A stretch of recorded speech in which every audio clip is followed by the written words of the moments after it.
नजर डालेंगे sports news पर।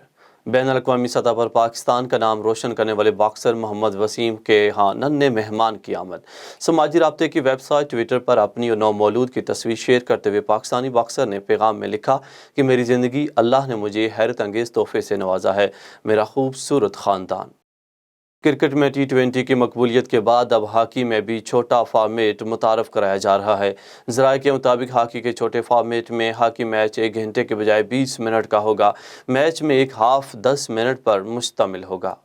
लाहौर कौमी क्रिकेट टीम 3 वनडे मैचेस के लिए जुलाई में नीदरलैंड्स का दौरा करेगी। ज़राए का कहना है कि 2 बरस कबल वनडे सीरीज़ कोरोना वायरस के बायस गैर मुअय्यना मुद्दत के लिए मुलतवी कर दी गई थी। ताहम अब दोनों बोर्ड टूर के लिए रजामंद हैं और जल्द तारीखों का ऐलान करेंगे। ज़राए के मुताबिक पाकिस्तान क्रिकेट टीम ने जुलाई अगस्त में श्रीलंका में 2 टेस्ट और 3 वनडे मैचेस की सीरीज़ खेलना है। टीम 27 अगस्त से श्रीलंका में होने वाले एशिया कप में शरीक होगी।